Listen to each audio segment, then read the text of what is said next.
What do you have there, Bobby? Some delicious hot Cheetos. Do you have any cream cheese to go with it? You're Is that a disgusting. thing? All the kids in my high school would they would give away cream cheese with your bagel, and they'd buy hot Cheetos, throw away the bagel, and then dip your hot Cheetos. That in is, cream cheese. at my school, it was like the hot cheese, like The the hot nacho nacho cheese cheese, yep. with a fork. Yep. Cream cheese is lunacy. I thought the same thing. So This is proof that Flamin' Hot Cheetos are in the fabric of American society. People don't like liars, but people love a good success story and Flamin' Hot Cheetos. The worlds of morality and cheese dust fingers collided this weekend with an expose in the LA Times.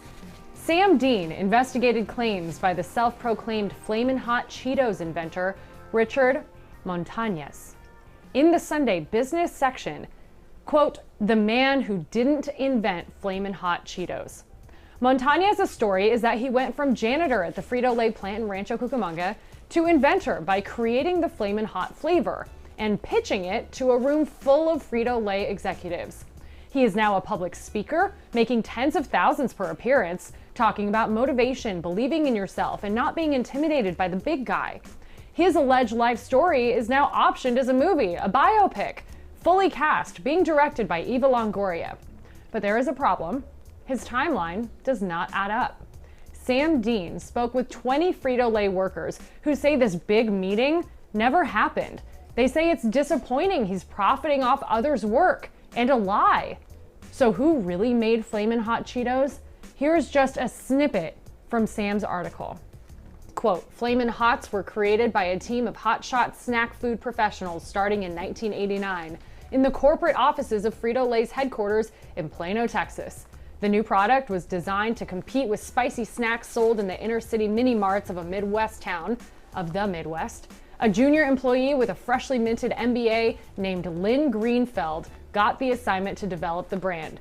She came up with the Flamin' Hot name and shepherded the line into existence.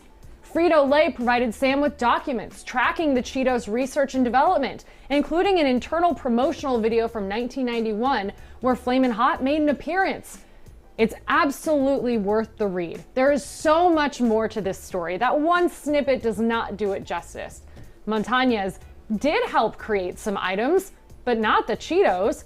And he didn't start as a janitor, but rather a plant worker who moved up to a director focused on marketing, which is absolutely still an accomplishment, just not the one from which he was profiting. We invited Sam to come on 5 Live, talk about this investigation. We hope he will join us soon. But the Flamin' Hot, this story is so well known on blogs and BuzzFeed and all that stuff about this guy who went from a janitor who just made this simple little mix. Sam says he's got the receipts, and that's not true. Yeah, it is. It's definitely a wild story, and unlike you pointed out, it is a pretty well-known story. I remember hearing the story a couple years ago, I think from somebody here that was just like, oh, did you know? It was like one of those, did you know? Yeah. That Hot Cheetos was started by a janitor who pitched it and then moved his way up. I suspect that there are more people involved in the perpetuation of this story than just he himself. There are a couple people that are mentioned that used to run Frito-Lay, Al Carey, and then Roger and Rico, I think, were the two people that he claims were the guys that he pitched him to. And he kind of goes back and forth on like which one it was that he pitched it to. He started the story saying Enrico, and then it changed to Carey. To Carey. Enrico has since passed away, I believe, so they can't ask him. But kind of like you said, like this is kind of the rags to riches story, which I'm sure only benefited the company.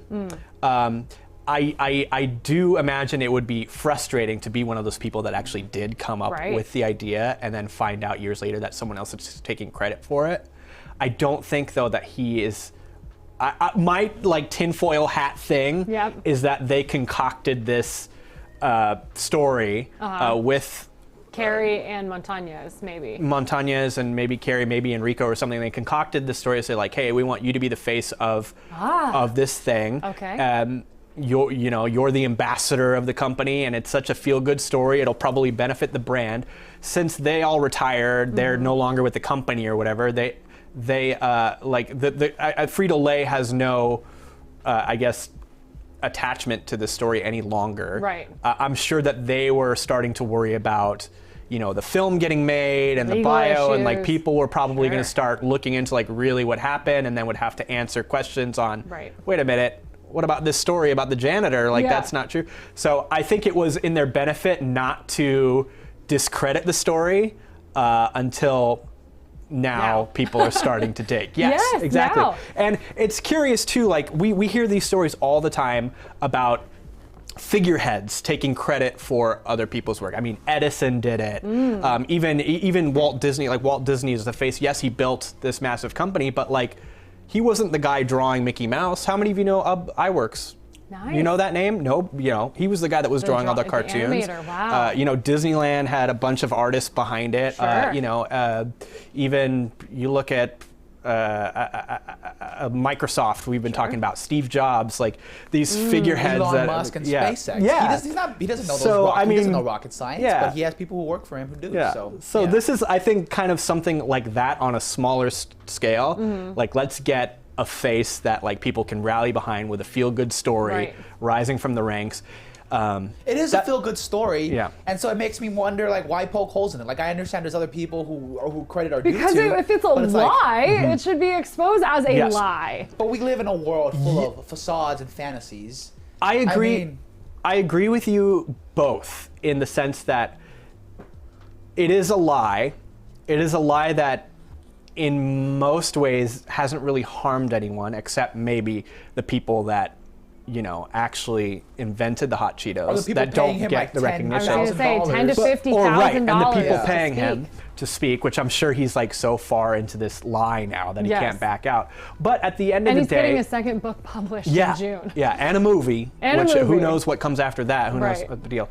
But at its core level, the story maybe, and I think perhaps the original intention is to inspire people to be like, yeah, I did it, you can do it.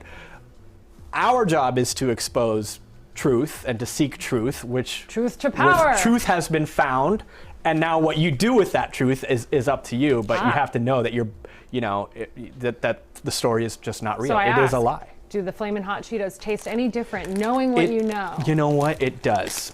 It tastes like I've been taken advantage of. You've been but lied you know to, what? manipulated. You know what? What? You're gonna eat them anyway. Bring me some hot nacho cheese sauce, and maybe I'll Pour 'em maybe right I'll in. forget a few details. I'll bring you some cream cheese, buddy. See how I you like would rather die. So we hope to speak with Sam Dean. It's a good story in investigative journalism in the way that he went and tracked down the research and development of the Flamin' Hot Cheeto. It is cool. Like, I love this kind of stuff. Yeah. You know, it's like this story will not save anybody, Yeah. but it really is. It kind of breaks away the fabric of our society and the facade. and Richard kind of way. responded to the article about 24 hours ago, maybe a little bit more now. He posted an Instagram story saying, the best way to ruin a good message is to shoot down the messenger. And I'm like, sir, you love all this attention. I know I got my hat on, my conspiracy Yeah. theory hat on too. But it is interesting seeing it all unravel with a Sunday investigation in the Yeah. LA Times business section. I think what he'll need to do next is restructure his guest speaking engagements to the theme now being like how I fooled an entire nation. Somebody in the into article, a thinking I Frito-Lay was employee said, this guy did not create these, and he should run for office if he's this good at fooling people. And I thought that was interesting. Next, we need the Charlie Yeah. Day timeline Yeah. with the red string connecting all the dots. That's why I think he probably had some support, or at least some blind eyes Yep. from the corporate, structure of the whole thing. But I don't know.